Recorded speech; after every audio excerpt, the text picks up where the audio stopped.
Welcome to Funnel Reboot, the podcast that shares ideas on how to upgrade your lead generation. Here is your host, Glenn Schmeltzley. Hey, Glenn here. Welcome to Funnel Reboot, where we explore how to upgrade our lead generation. Today, we're getting into digital marketing for folks in manufacturing industries. I want to know what you think of these episodes. So please speak up on Twitter and Instagram. I'm at Funnel Reboot. Or reach out to me personally on LinkedIn. All the links for those and a feedback form too are available also on the funnelreboot.com website. So let's get to today's show. When you hear the words manufacturing or industrial, it probably conjures up pictures of smoke-billowing factories somewhere in the American Rust Belt sometime in the mid-20th century. Those heydays are long gone. That sector's jobs, which used to account for half of all jobs in the 1950s, had slid to less than 10% by 2009. But the last dozen years, though, have brought something of a renewal to manufacturing, thanks to the Internet of Things, specifically the Industrial Internet of Things, or IoT movement. Thanks to that, many companies are now making smart products that scoop up data about their own health and about how they're being used. It's a real goldmine for the product's makers. And thanks to Moore's Law, those companies are designing things faster and cheaper. 3D printing takes a minimum number that you would need to fabricate on a production line from huge lots down to single units. So the outlook for manufacturing jobs in the 2020s and beyond in places like the US is actually rosy. Right now, it's got 13 million workers producing a total of $2 trillion in goods. That's a fifth of the entire US GDP. It's not only a good time for manufacturing production people, arguably it's a good time for the marketers that work there too. My guest today, who embodies this upbeat outlook, has worked with clients in highly engineered products and manufacturing businesses, much of it in the HVAC and humidification space. He knows what it's like to be in an environment dominated by engineers who are notoriously numbers-driven and who aren't easily impressed by marketing. He also has experience marketing consumer products, as his wife perceived young women demanding better hygiene in public washrooms.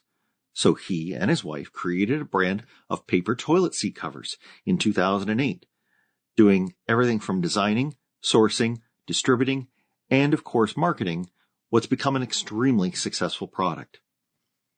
When he isn't flying around North America, South America, and Europe, he can be found at home with his wife and a lot of their very small dogs. Listen to some excellent insights about what this tough, quirky environment of marketing manufactured products is like. Hear what has worked for him, and I hope you'll come away approaching what it's like to be in this industry as a marketer a little better. Let's go to our talk with Caine Ruckstuhl. I'm really glad to welcome Caine Ruckstuhl. Welcome, Caine. Thank you, Glenn. So nice to be with you today.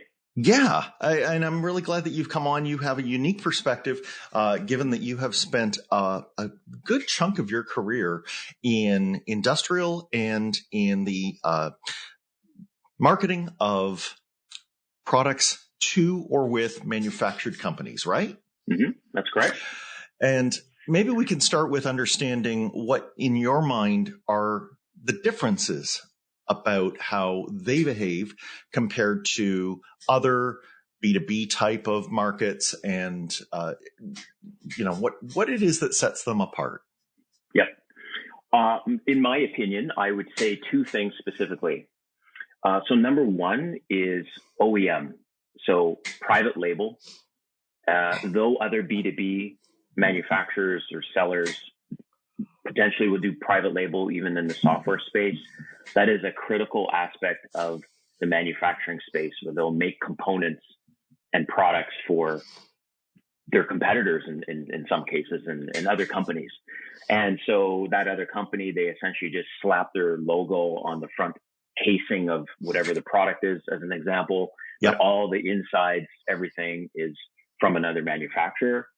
So in my experience, the two companies that I worked for specifically, that represents about 30% of their annual sales, which is a big piece of that business. So OEM, number one, in terms of the differences between manufacturers and other B2B sellers. And number two is B2B manufacturers rely heavily on resellers or channel partners. They have different names for them, but at the end of the day, they're a partner that resells their products and maybe their services as well. So this is when we start to look at supply chain, right? We really have to understand that there's a lattice of players, and as you say, sometimes selling to their direct competitors, and that the final product has made it through many hands. Right. In some cases, including those who don't make it, but who only distribute it or maybe, rep that product line. Exactly. There's a few layers, additional layers as well. So those manufacturers may also want to sell direct to consumers. Yep. Some of their products, they might go to e-commerce to do that, or they might sell it through retail or a combination. However, it's also been my experience that selling direct to the consumer is usually a smaller piece of their annual sales. It's usually on the commercial side, the resellers or the channel partners, and the OEM. Yeah. And I think that is, an easy way that I can picture that is the lot sizes of the sale. So a consumer, may need, one of those every 5 years, but when they're being sold, it's by the pallet full, to another business or another person in the chain that gets to the end customers. Exactly. Yeah. Cool. So this poses clear branding issues, right? And I'd like to kind of talk about what I think the thing that solidifies it for me is when you look at the SKU on, that little plate that you were talking about with the front, that you can notice the same SKU across a few different products that have a few different brands on them. So that starts to bake my noodle in terms of how complex it can be to get, you take something like in the HVAC industry, right? The compressor inside of a, brand A will also be in brand B and C. That's got to be challenging, doesn't it? It is. And especially when companies have brands within their brand. So they've got, like, for example, the company I'm going to be starting with, Corel, and they have brands within their brands to represent a certain product line. Yep. Yeah. And that borrows from some B2C stuff. I mean, we clearly understand, when we go to buy a car, we understand the, levels, the pricing, of course, that is driven by, what a luxury level will be compared to a bare bones level. Exactly. But there's got to be different content for each of these because you're probably accentuating different features or components. You're probably, 100%. Speaking to a different segment of the market. And to your point that if it's luxury or it's not luxury, which a specific segment will address. So for example, one of the manufacturers I was with, manufactured UV LED surface, water, and air products. Okay. So those are like the three high-level categories. Within the water products, their buyers were a mix of RV owners, and they want a water filtration system for their RV, or they own a boat and they would need a water filtration for their boat or their house. And that buyer who's buying for their RV has different needs than the person that has it for their house. Sure. And interests and all of that. So there's like this buyer persona, just the ones that are buying it for their home, for their house, for their boat, for their RV, versus the OEM buyer. And so it was so critical, in my opinion, to map out what does that buyer look like and gear your content to really focus in on what that buyer looks like demographically, area of the country, their interests.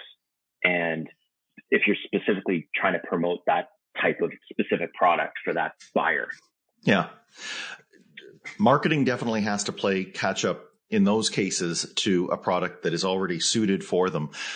Do you think that marketing, if you're on top of your game, can actually be at the forefront and maybe even find applications and personas, that are kind of latent? They're finding, maybe if they're crawling through their customer database, they're noticing that people are buying this. Oh, that looks like a brand new use, and that marketing can actually inform the product people to say, hey, we should lean into this. There's a whole new category here we didn't see. Yeah, 100%. My experience with working with engineers within the company has actually, for the most part, been super positive. Yeah. And engineers are technical, as you know. They love data. And so if you can come to them and say, this is what I've identified from our e-commerce analytics or our Google analytics, whatever analytics you're using in your tools or your CRM system. Yep. And I've noticed these trends. Here's the top 10%, 20%, whatever. They will be all over that and support you as a marketer. And they're really looking to the marketers for the ideas, for the analytics, and you'll have their support. As long as you're not trying to revolutionize the product or you're trying to change it in a big way. And then they'll start thinking of lead time and, we have to get this specific piece made, and that's going to be a pain in the neck. We can't go with metal for this because of whatever, and shipping costs. And then you're just down at it's usually better not to go down that hole. Another suggestion that I would like to suggest for your audience is to try to insert yourself in the product roadmap process. Yep. And be part of the earlier meetings before the product's even launched. Some companies, it's a cultural thing where they feel, well, marketing should only come in at the end when the product's ready. And then have a product launch. Yeah. And have a product launch plan.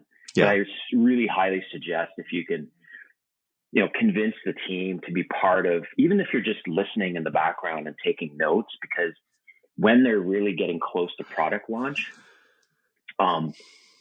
you'll already have had an input and some background on where they're thinking to go to market with this product. Yeah. You've touched on a really important point. You talk about the engineers as being detailed. Let's face it, they are also speaking a language that marketers aren't used to. And the same is true in reverse. What do you have to say about that need for each of us to recognize we have to find common ground, and we have to be willing to listen to explanations by the other side, where frankly, a lot of it might go over their head. Yeah. And this is on either side.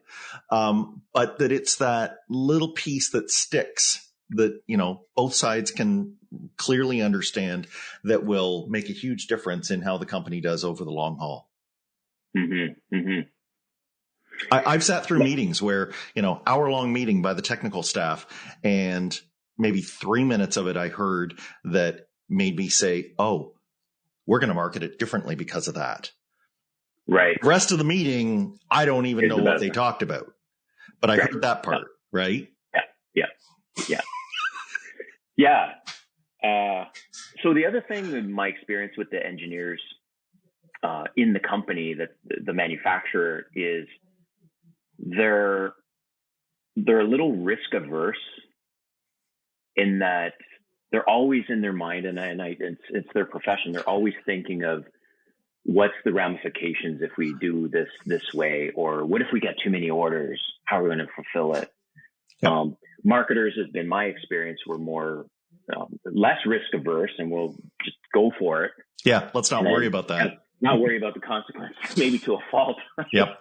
But having had the experience of running a company now, it just, my mind has changed to embrace those risks more. Yep. And so what's worked for me is just having more options on the table. So if you have an objection from the engineering team and they say, well, what if we get too many leads or we get too many sales? Then maybe the sales, you can focus more on the e-commerce side of things where there's less of them. Uh-huh. And the big sales, maybe you say to the team, okay, well, let's only focus on the really big opportunities. And so it's just been my experience that if you work with them on, okay, what would make you feel comfortable then? And getting their feedback that way, and then realigning your marketing strategy to just make sure everyone is on the same page. Yeah, it's a good point. I mean, demand creation has that challenge. And I guess the best thing that a marketer can do, and they probably will be walking arm in arm with a salesperson who's on the deals for this, to impress upon engineering, is that our world is as full of the uncontrollables as theirs is, that we can't necessarily, it's not a tap, right? So that the demand may come, it may be less than is expected, it may be more than it is expected, and we just have to mitigate how far that varies. It's never going to be exactly what the number on the spreadsheet says. Yeah. And you mentioned earlier about walking hand in hand with the salesperson or the sales team. And that's a great segue into, I highly, highly recommend that every marketer establishes a very close bond with the sales leaders in the company, because they're going to be your champions. And they're the ones that can walk into the CEO's office unannounced, open the door, and not be criticized for that, because they have got an opportunity and they want to make money. Yep. Yep. So, and you should be riding shotgun on calls with them and hearing what 100%. Prospects are saying. 100%. Now, it has also been my experience, there's often friction between sales and engineering, because engineering, they want to protect the house. They want to, they have to manage the supply chain, and they have a lot of stuff that they have to organize and keep things running smoothly. In sales, they just want to sell stuff. Right? And they don't like long lead times. Correct. Yeah. So it's also good, as it gives marketing a chance to kind of play with both teams. Yeah. And get a feel of what does engineering want, and to have alignment with engineering, but also show the sales people that you're behind them, you're going to support them. And really just having them as an influencer is just massive for campaigns and strategies that you want to launch, because they'll just go right to the top and just say, we need to do this. Yeah. Have you found that the salespeople may talk in a different way than the engineering people? So, in technical products, highly engineered products, the thing that engineers, I find, will do is they'll tend to go towards the specs, right? So we made this thing. It does this following aspect 10% faster than the old model. They call this feeds and speeds, right? And yet, if you go over to the sales side, you may hear them talking instead about maybe some dollar value that they can quantify the customer problem in, and that particular spec doesn't come up, but they're actually using that feature of it. They're just explaining it in a different way to the customer to show them how much time or money they can save, right? 100%. Yeah, 100%. And so the sales typically will focus more on the benefits and the story behind the company. Every company has a story, and that can be leveraged. Even if you're a startup, you can leverage that in some way. Maybe you have a certain key investor that you can focus in on, or you're good, you're a startup, and that means you're very nimble and you'll be able to turn out products much faster. Yep. And so every company has a brand that they can leverage in some way or shape or form, and a story. And so it's been my experience as salespeople, the good ones, they really hone in on that story and the benefits to the company. And if they can, the cost savings or whatever that impact to their business might be. Sometimes it's totally self-serving in that the company they're trying to sell to, especially if it's a rep or, okay, one of the examples I can give you is a humidifier system was sold into the Rock and Roll Hall of Fame. Wow. And so why that was important to the Rock and Roll Hall of Fame was, one, really honing in on protecting the wood products and the musical instruments in there. Yep. To being able to have zones with different levels of humidity depending on the instruments. Yep. But then the third thing, which was interesting, which was just as high as the other ones, maybe a little bit less, was comfort for people coming there and the comfort of the air. And with, reducing airborne infections and that whole kind of indoor air quality, which was stunning. Because what's interesting is when it comes to hospitals, it's a much harder sell, believe it or not, in terms of selling the air quality, where many hospitals will buy because they have fancy wood inside and they want to protect the wood. Who'd have thunk? Exactly. So yeah. So really these are all, these verge on intangibles. A salesperson can find them out and a marketing person needs to listen to catch them. But I never would have thought those are the reasons they would want to buy. Right. Exactly. Wow. So then to your point, the specifications of the product, really where that comes in is with a large purchase, there's influencers and there's other champions and decision makers, not necessarily decision makers, but influencers on the project. So now when certain decision makers say, okay, we need this type of product, it has to go through a few layers of checks and balances. Yes. So then that's where the specs come in. Yes. And there will be a counterpart on the buyer side to the technical person on your side who is going over those with a fine tooth comb and maybe saying, well, we don't need the R20. We'll take the R15 model. Exactly. Very good. That's a good way to look at it. When it comes to reaching these audiences, I think manufacturers for the longest time have been in a rather traditional mode of doing this, right? Maybe I could even say that they've been in a closed environment for how they do this. How do you think things have changed with how these companies are finding new products, where they can be found? And we're recording this in late 2021. How do you think that, pandemic and lockdown has affected the way that they do that and how they should be marketed to now? So as unfortunate as the pandemic has been and the impact on the world and deaths and infections and everything else, there have been some side benefits. Couple of those side benefits. One is now remote meetings and remote working, of course. And because trade shows have closed, some of them are starting to open up again. But the traditional ways of marketing changed radically from the pandemic.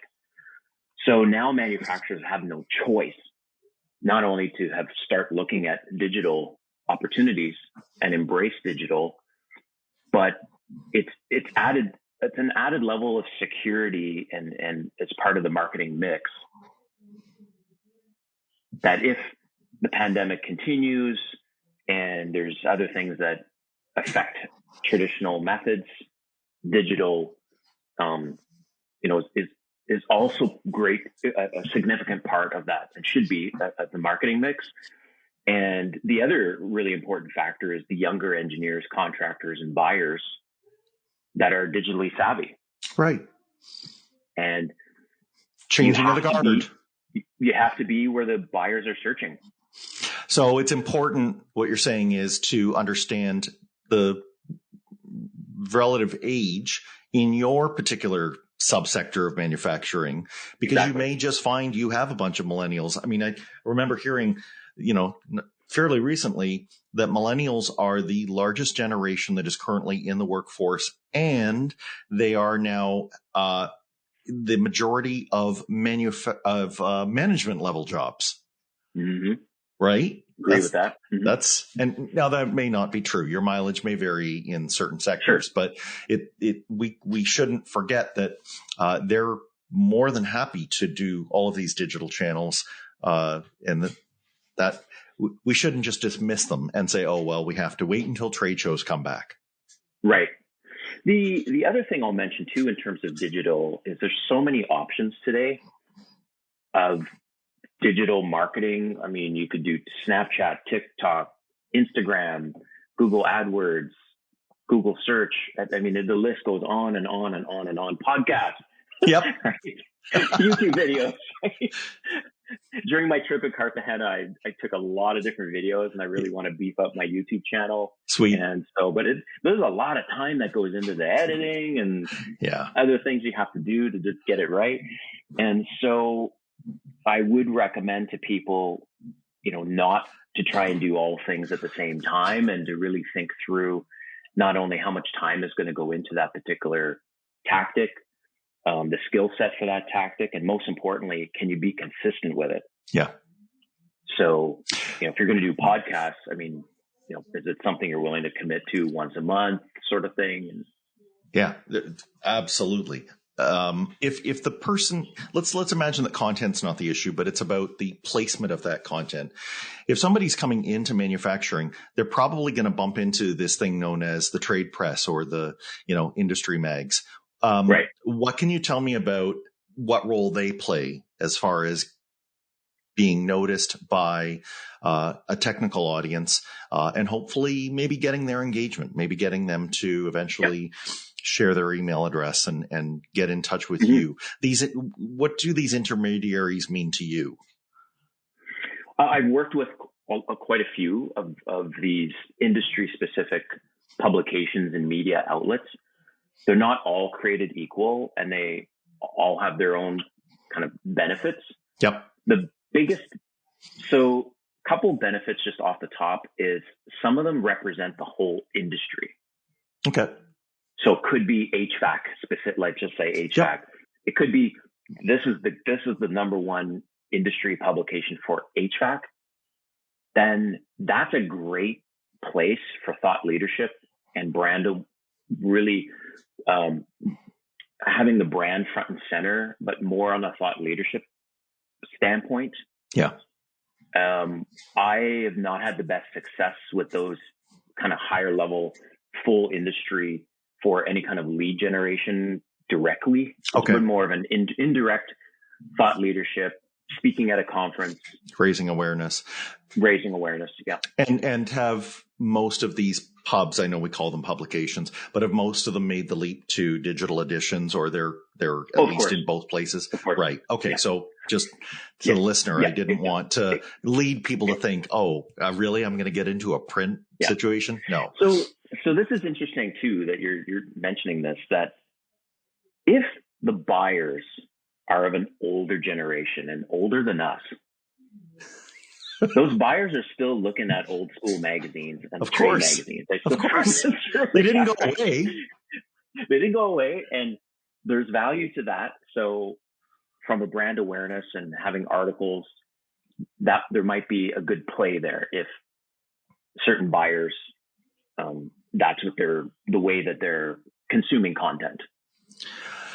Agreed. I think on the tracking side and on the, justifying to your boss that you're going to market this way, you need to come to an agreement of, well, we'll see if, for example, visits to the website in the month that issue drops, do we see directionally a rise, but we all have to be content with the fact that you cannot directly measure it.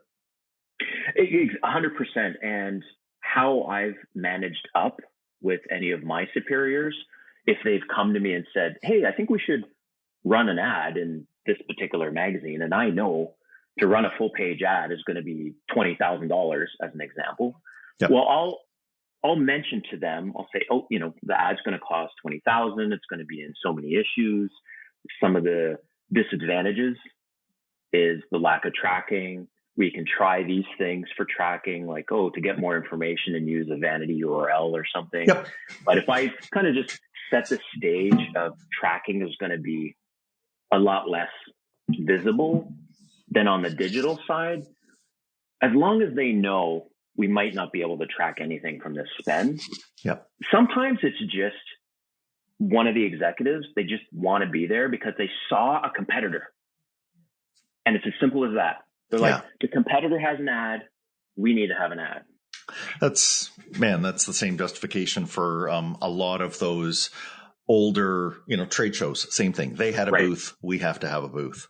Right. But they tend to also be, they're good for, I think, contrasting with digital and helping to educate people on, all right, so we did that, but we didn't do that as a Hail Mary pass. That was actually one of a diversified, marketing mix that we did.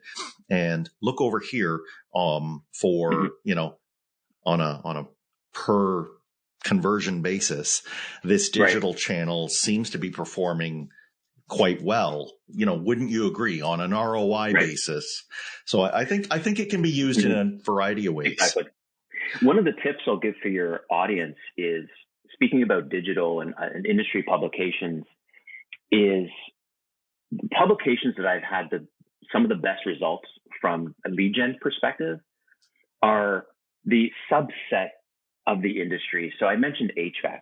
Yep. Well, there's a lot of sub-industries within HVAC. Is it for data centers? Is it for, marijuana grow-ups, hospitals? Like, the list goes on and on and on. So then you have specific industry publications for those specific industries. Like, this is a publication about infection control for hospitals. Yeah. And they're very, very specific. So I've had some of the best results from those specific ones. And to add some more layers to it, I run like digital ads, and surprisingly, where I've had the best results is not necessarily promoting a ebook or free consultation, which is one of my least favorite call to actions. Yeah. But it's a prize, or it's a piece of swag. Yep. So, for example, and you may or may not know, Big Ass Fans, they give out a lot of these little mini donkeys.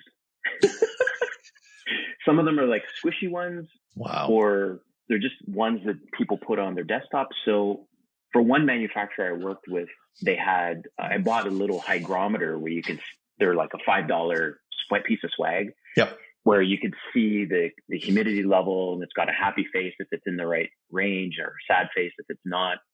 That promotion of, hey, fill out a form for a chance to win, and we're only going to give away 250 as an example, and a form where there's a chance to win. This is the value of having this humidifier. The leads were through the roof. Oh, wow. In fact, I had to hire a call center to follow up with all of these because it was just overwhelming, like hundreds. In fact, one of my campaigns accidentally, and I'll explain why this was accidentally went viral on Twitter. Okay. So there's some good things to this and not so good things. I sent an email blast to an in-house list. That in-house list was 5,000, 10,000, something like that. Yeah. It wasn't huge. Right. And the offer for this free piece of swag, this $5 humidifier thing, was just to this email list. Okay. And we got, I don't know, 200, 300 people that wanted to have a chance to win one of these things. It's a good poll. So someone on the list posted the contest on Twitter, and then a few other people posted. I got over 20,000 people filling out this form. Once it went into the wild. And the disadvantage is that when they posted it, they didn't say it's a limit to 250. Oh, no. So now I'm getting bombarded with people saying, where's my free hygrometer? And I had to manage that very, very carefully, because a couple people threatened to go to the advertising and claim group. that it was and bogus. So I said to my team members, send a hygrometer to these ones.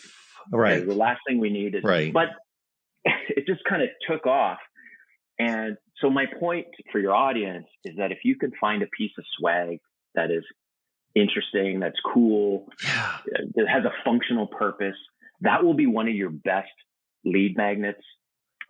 Something else, just a completely different industry, is I was considering a role for a local company. I don't know if you've heard of this company, Glenn, Canvas Pop. Yes. Back in the day. Yep.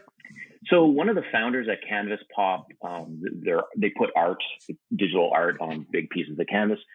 And I was curious about what are their best lead magnets. And surprisingly, he said every time they do a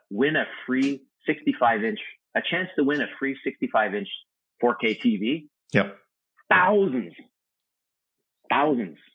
So I really suggest not relying too much on ebooks. Sure, use ebooks for certain purposes. I think you have to have the steak, but it doesn't hurt to also have the sizzle. Exactly. Yeah, exactly. It is surprising. I thought you were going to say, no, when you go into those, very niche publications or in-house lists, you need to have like your chief engineer and they need to be writing some dense technical piece. I think that is at some point in the buyer's journey, 100%. There's a need for that, but 100%. it's wild that you can kind of activate. And I think this is so crucial because study after study show that the technical audience, particularly the buyers, they usually don't do what you described by they don't hang out a ton on Twitter. They don't tend to want to drop their name, out into, some social platform saying that they, are interested in something. They're a little cagier, but it seems like swag can get around that, which is great. Swag definitely gets around that. Regarding the content involving engineers, I would even go so far that it's in the sales funnel, that it's critical. It's a critical piece when now there's a sales opportunity that's been opened and there's discussion about selling a particular system for this customer. And that customer now needs to do the checks and balances with their engineering team. Their engineers or contractors are going to now want some proof. So whether it's case studies or a white paper, something that's a lot more technical in nature. If that marketer has any responsibility for getting sales qualified leads in, I think it's crucial that they follow what is being tracked in their CRM, because there should be in this kind of company a gate, and it'll have that technical component. I've seen it called technical review.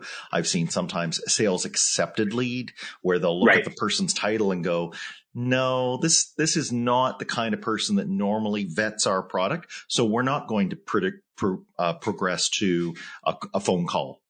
Maybe if they get their specialist involved, but right now this seems like they're too junior. Yeah.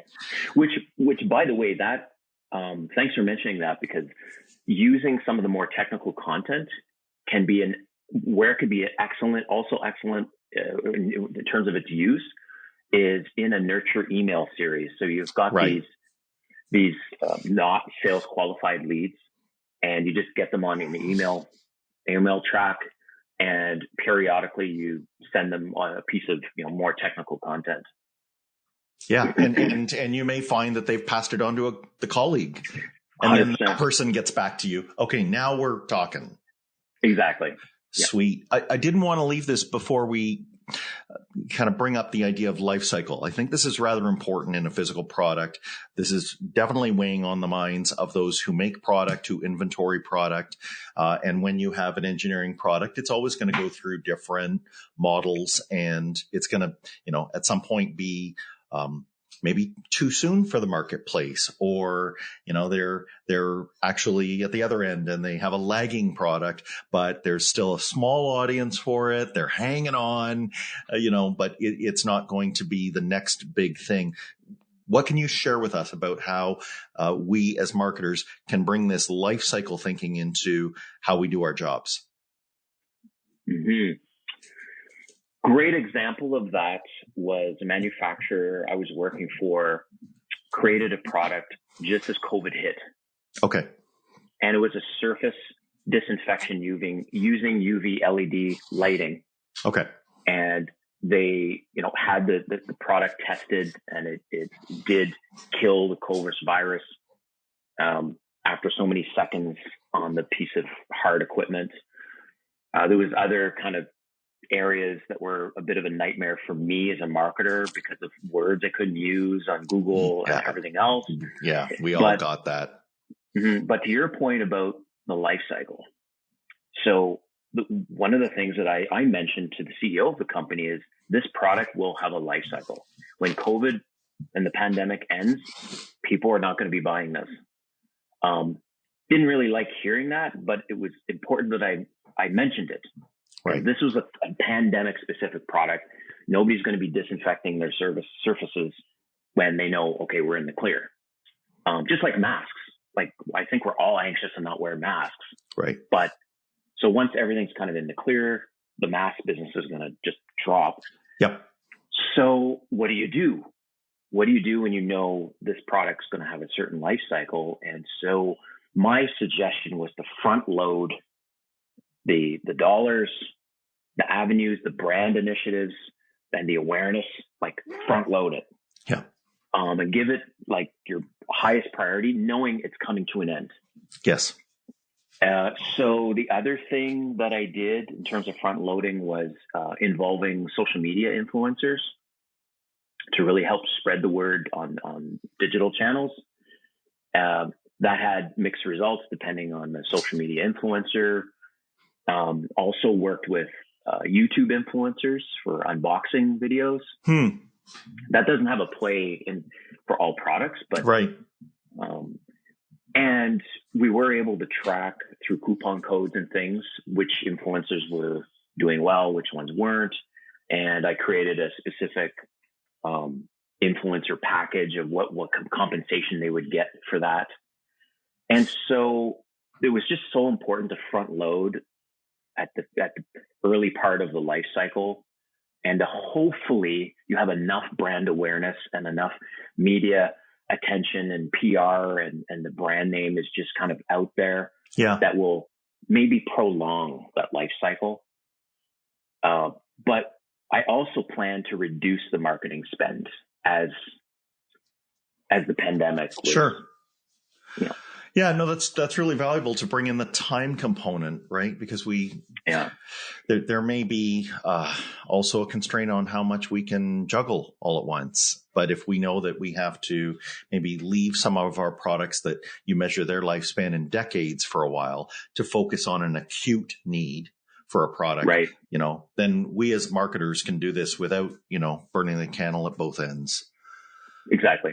Yeah. And just the last part about influencers, it's a really important point. I know that people think consumer products, something that's in everybody's household that you perpetually, refresh if you run out of it.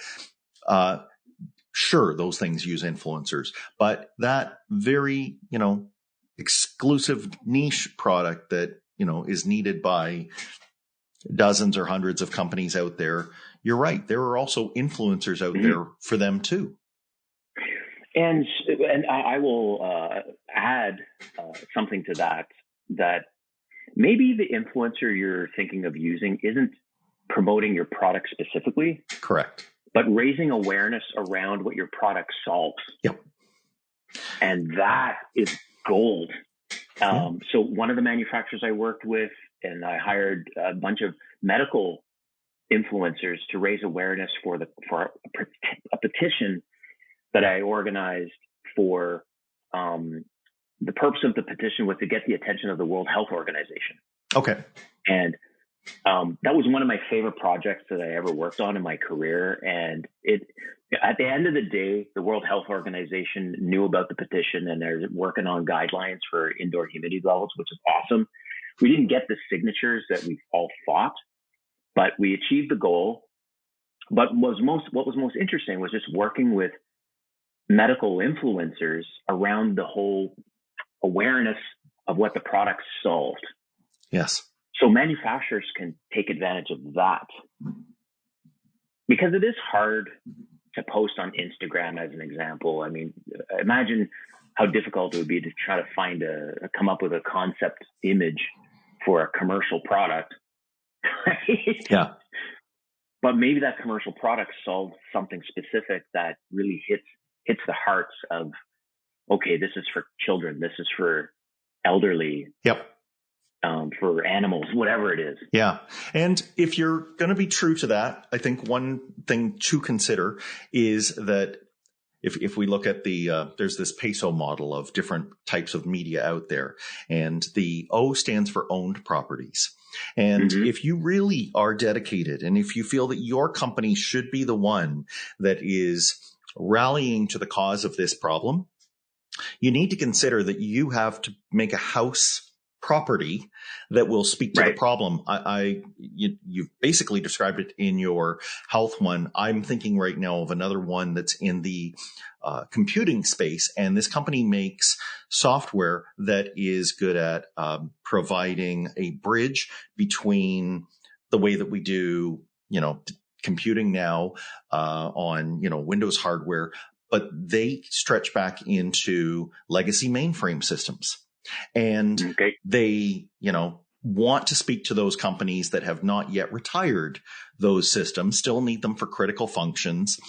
And they've actually built a house property. It's a website. It's a magazine. It's also the people that are editors behind it will go and hold webinars and speak on the problem, and they'll have symposiums where they get together with other people who are experts, even from academia, to talk about how this can all work. You need to have a commitment to it, but if you have that commitment, I think those influencers and eventually the clients will show up. 100, exactly. Right. But you can't just dip your toe in. You can't just write a check to an influencer and say, okay, I'm done. Yeah. And just as a side note, the influencers have to be managed very closely, and their hands held on exactly what you want them to do.